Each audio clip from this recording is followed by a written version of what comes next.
Dans cette vidéo, je vais vous présenter le fonctionnement du ventilateur à pales réversible intégré dans l'écran Smart Touch.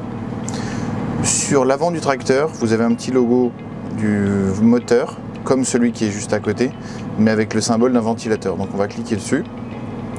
Et là, une page s'ouvre avec différentes parties. Vous allez avoir le tracteur qui est représenté, l'état de fonctionnement du ventilateur en lui-même, la partie commande manuelle et la partie commande automatique. Donc il va y avoir deux façons de fonctionner, c'est-à-dire que vous allez soit constater que les grilles sont pleines ou nécessitent un nettoyage et vous allez pouvoir le commander en manuel, on le verra tout à l'heure. Ou bien même avec un mode automatique. Donc là, un mode automatique, c'est-à-dire que le système de refroidissement du tracteur est conçu pour conserver la température du tracteur à 90 degrés.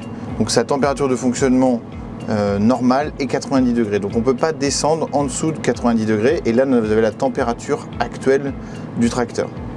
Et donc là, vous avez un vrai lien avec l'ensemble du tracteur. Et par exemple, je voulais dire, si vous voyez que le tracteur, vous ne voulez pas attendre que le tracteur dépasse les 100 degrés, pour faire un nettoyage, et bien tout simplement vous allez mettre 100 degrés et à partir de cette valeur là automatiquement il va lancer un nettoyage. Donc là ça va être uniquement par exemple si le tracteur on veut le laisser chauffer un petit peu et même tout en restant des choses qui sont tout à fait raisonnables mais vous voulez piloter dessus. Ou sinon par rapport à un temps, et bien en fait vous avez ici sur la gauche le timing, le temps actuel du temps que nous avons choisi, et ici là vous allez mettre par exemple si je veux qu'il se nettoie toutes les 5 minutes ou toutes les 10, 15, 20 minutes, et on peut aller comme ça jusqu'à 1 heure. Et donc en fait on peut mettre une périodicité de nettoyage.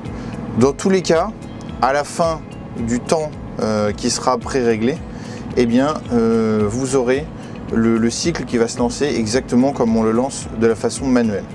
Là je vais accélérer un petit peu, je vais me mettre, je positionne à 1060 tours et je vais lancer un cycle.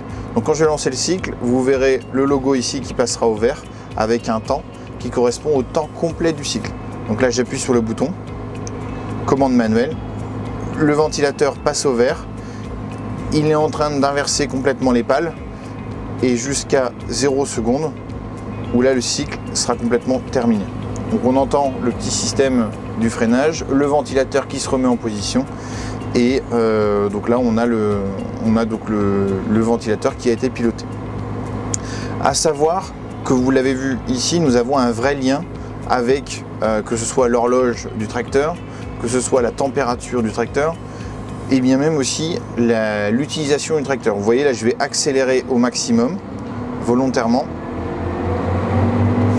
et vous verrez un pop-up qui s'affiche qui vous donne le régime actuel à 2080 tours.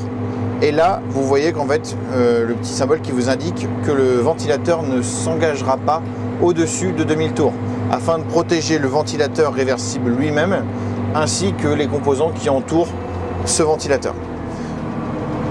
Donc voilà, deux façons de faire fonctionner le ventilateur. La partie automatique, qui fonctionne selon deux critères que l'on peut régler indépendamment, soit par rapport à un temps ou par rapport à une température, ou en mode manuel si on le décide.